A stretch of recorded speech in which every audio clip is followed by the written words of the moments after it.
If you read mainstream news outlets, you may have seen commentators declaring that Ukraine is winning the information war against Russia. However, if you look at certain corners of social media, you might get a very different impression. Over on TikTok, the hashtag RLM began spreading last month.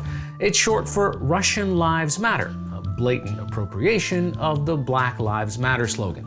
Russian influencers were sharing videos of themselves kneeling and holding signs describing perceived injustices against the country, such as Russophobia. At first glance, it looked just like one of TikTok's famous viral trends where users copy or take inspiration from each other's content. But when researchers studied the videos more closely, they began to suspect something else was going on. In this episode, I'm speaking to TikTok expert Abby Richards, who researches how both mis- and disinformation spread on the platform. She joined us a couple of episodes back to talk about her conspiracy chart that went viral on TikTok. When she first came across Russian influencers taking part in the RLM meme, she noticed something a little odd. The captions they were using were identical, and so was the text on the signs they were holding.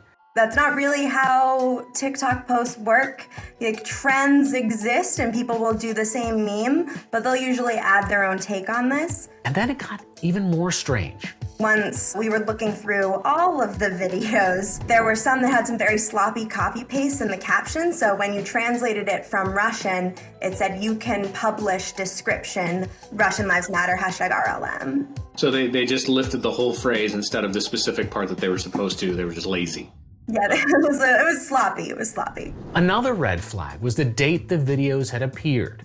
When we analyzed all 197 videos that were identified using that caption and hashtag, 91% were uploaded between March 5th and 6th. So that's really just like a 2-day span. And that does kind of indicate some sort of coordination, though it's difficult to say specifically who organized it. But even though whoever was behind this had made some shoddy mistakes, they still managed to mobilize a pretty large campaign.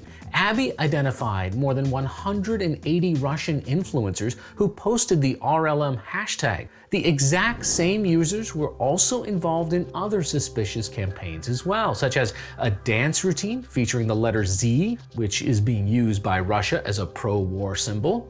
And then another popular song, they created a meme, essentially translated to like how basic girls pose their hands, and then they like strike a few poses, and then it's how real women pose their hands, and then again they did a Z. It was an interesting use of TikTok's existing culture to promote a pro-war stance. So, look, TikTok is not necessarily your home, but at the very least your backyard. You are there often enough. Is there something about TikTok that you think is being exploited to create misinformation about the war right now?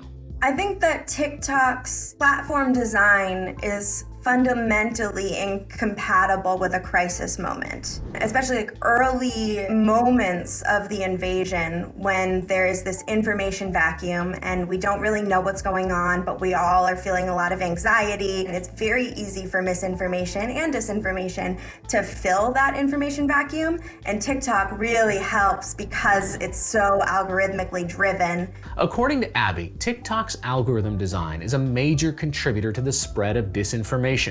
This is because it's based on recommendations rather than shares from your friends. On an app like Facebook or Twitter or Instagram, for you to receive a piece of information, for the most part, someone that you're friends with or that you follow has to share that information. Whereas TikTok, it's just looking at whether other people who have liked similar things to you in the past have also engaged with this video. And there's one TikTok feature in particular that Abby says is easy to exploit if you want to create misleading content. It's called the reusable audio feature. It's the backbone of TikTok, really. It's how we got all of those lip sync videos, the trending dances, a lot of incredible memes. You have an original video that has an audio attached to it, and then you can reuse that audio. Again, early days of the invasion in particular was that audio feature being used to spread misinformation. People taking other audios from old videos. For instance, one was a gunfire exchange. They would take that audio and then film this like shaky camera running around wherever they were. When these videos were paired with captions suggesting they were in Ukraine, or even just showing a Ukrainian flag emoji, it gave the impression they were on the ground in the country, when in fact they could have been anywhere in the world. Tracking the spread of this content and taking a guess at how many people are potentially being sucked in by it is pretty impossible to do because TikTok doesn't offer any tools to help with this. However, Abby says that as these videos spread, she noticed an interesting phenomenon occurring. Other TikTok users were turning into fact checkers and calling out the misleading videos themselves. Sometimes you saw the full comment section would say like not your audio, or this audio is from 2014, and like the comments would be full of those sort of people fact checking it, but a lot of people might not even open the comments and go understand that context. And if it's just presented as reality, especially with like a caption that, you know, is about Ukraine, you're probably gonna take it as truth. The amount of content on TikTok relating to the invasion of Ukraine has caught the eye of journalists around the globe. Many who had previously dismissed the app as a place for teenagers to share dance crazes were surprised to see it being used this way. But Abby says this demonstrates a lack of understanding about the app and the reality of much of its content.